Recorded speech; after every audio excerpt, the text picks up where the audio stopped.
bodies are more like ecosystems than they are like organisms.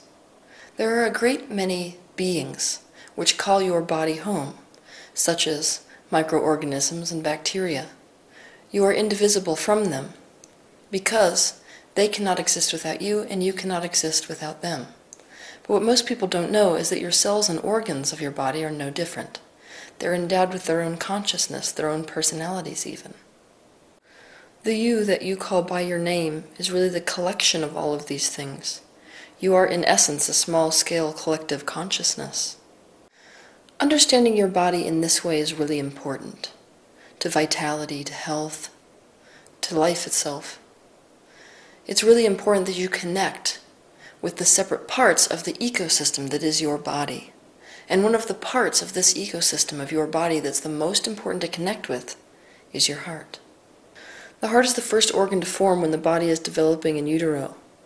When an embryo is made up of only a very few cells, each cell can get the nutrients it needs directly from its surroundings. But as the cells divide and multiply to form a growing body, it soon becomes impossible for nutrients to reach all the cells efficiently without help. The cells also produce waste that they need to get rid of. So the heart and the blood and the circulatory system that branch off from the heart form the first organ system to develop. They are essential to carry nutrients and waste around the embryo to keep its cells alive. The heart is the connection between all future systems that are to form in the body. This is why it is so often seen as the center of your being. You can use the heart as a doorway between physical and non-physical reality. In other words, it is the doorway between your soul and your physical body. You can also use the heart to send energy to all parts of your body, much like it sends blood to all parts of your body. I want to introduce you to an exercise that you can use on any part of your body, but today we're going to use it on the heart. So to begin with, I want you to close your eyes and I want you to place your hands one on top of the other, straight over your heart. Your heart is located right under your sternum in the center of your chest. And for a minute, I want you to just feel, on an emotional level, on a sensation level, what your heart feels like.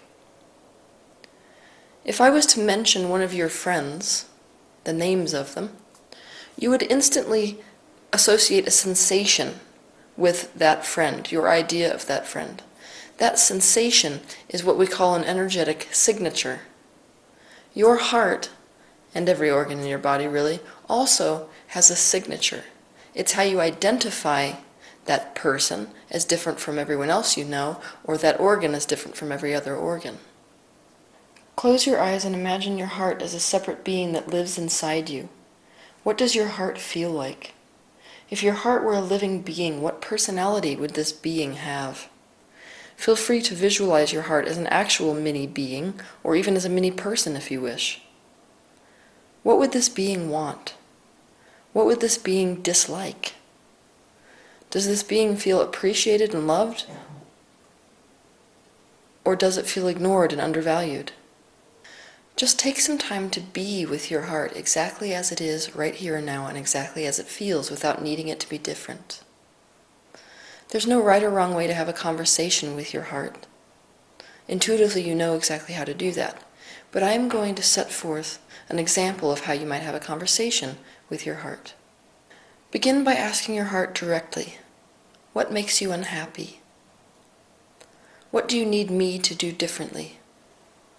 If you could have one wish, what would it be? And what do you have to tell me? You will receive the answers on an intuitive level. Either you will hear the answers, or you will see them in your mind's eye, or you will just know the answers because they will pop up in your consciousness. Next, it is your turn to address your heart. Acknowledge the concerns which your heart expressed to you. Explain to your heart that you value its perspective and its needs and its wants. After all, your heart represents the perspective of your true self. What do you think your heart needs to hear? Tell that to your heart. You can speak to your heart inside your mind's eye if you don't wish to speak out loud. Next, take steps to fulfill the wish that your heart expressed. Keep in mind this might not be something that can be accomplished in one sitting. It might, for example, be a lifestyle change that your heart wants you to make. Once you feel as if you have reached a place of understanding with your heart, take some time to express gratitude for your heart and for its very special purpose, keeping you full of life, keeping you vital. And then I want you to visualize either gratitude or love flowing into your heart. Imagine that energy being soaked up by the heart and then pumped through the rest of the body. Imagine that love being diffused through all of the capillaries, the blood vessels, the arteries and veins, into every other organ in your body, because the heart is the one that is carrying the love there throughout the totality of your being. Imagine that love soaking into every other organ and every other tiny little cell. Just before you are ready to come back into the room, make a promise to your heart, if you feel ready, that you will always be available to talk to. A promise that you will fulfill its wishes, that you agree with its perspective because you acknowledge the fact that it represents the truth of your being.